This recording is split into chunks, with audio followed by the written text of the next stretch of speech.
Hey, Digital Board Gamer here. Today we have a new series called The Week in Review, where I kind of look over the releases, the beta releases, anything big that's happened on the forums, that kind of thing. Kind of a recap of what have happened this week on Board Game Arena. So first up, we had two releases. Golden Crash, released on Monday. It's a two-player game, very light, very quick game, where you will be basically trying to down your opponent's Zeppelins with bombs. That's one way of winning. The other way of winning is scoring the most points in your hidden stash. Each card, when you play it, has a hidden ability when you play it, and then if you discard the cards, it has another ability. So I found it a really fun little quick game. The next game we had released was Let's Go to Japan.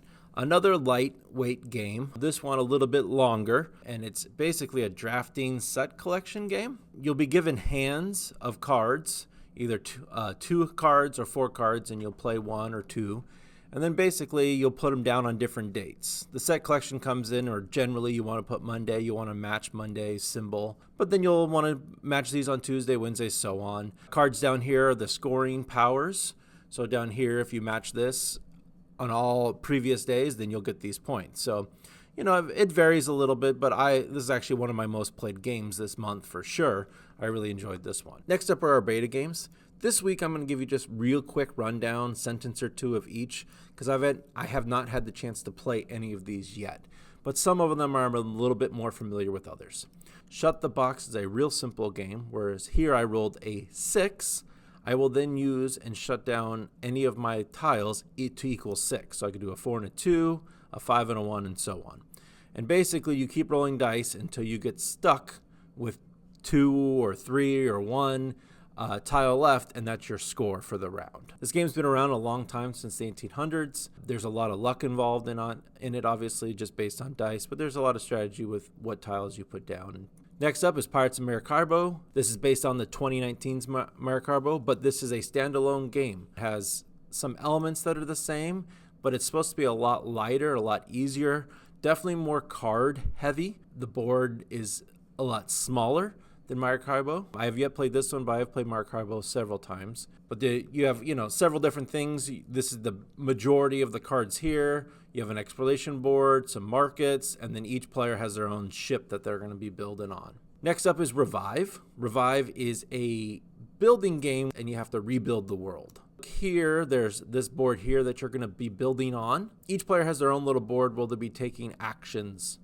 And then basically once all of these brain things are gone, then the game is over. So Twinkle Twinkle is a tile placement game with a lot of drafting. You'll be building up your own solar system, tile placement with some drafting, and basically you'll be trying to build up different constellations, building up asteroid belts, collecting planets and comets, and then you use like satellites to study them. Pacifica, there's not a whole lot of information out there actually, but it reminded one reviewer a lot of Lost Cities, and I can see that a lot with colors here. But basically, you're going to be drawing and playing cards. The goal is to get and claim 5 out of the 7 idols, but it's kind of engine buildy, so it looks really interesting. Then lastly is Pioneer Days. It's been called Oregon Trail, the dice game. Much better than the original Oregon Trail game, which is just garbage. But in this game here, you're basically going to do several rounds of drawing out dice and then drafting the dice. And then there's some negative effects that everybody has to deal with. So this one looks like a fun, quick dice placement game. And then what's new in the BGA forums? The BGA Awards is the biggest thing. There was 5 different categories here.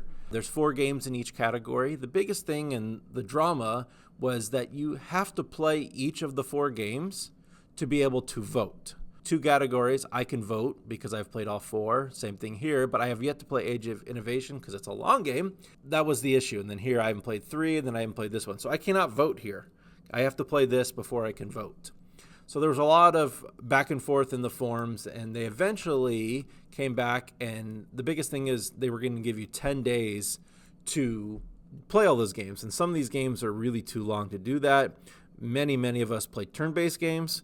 So now you're able to give you a little bit more time. Now they're giving us until February 3rd to do all that and vote.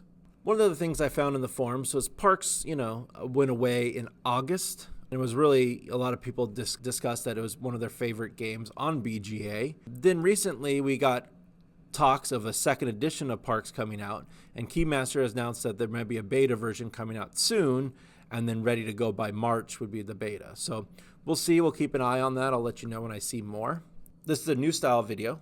Next week, I plan on playing each of the beta games. That way I can give you a little bit more feedback on how they all operate and run.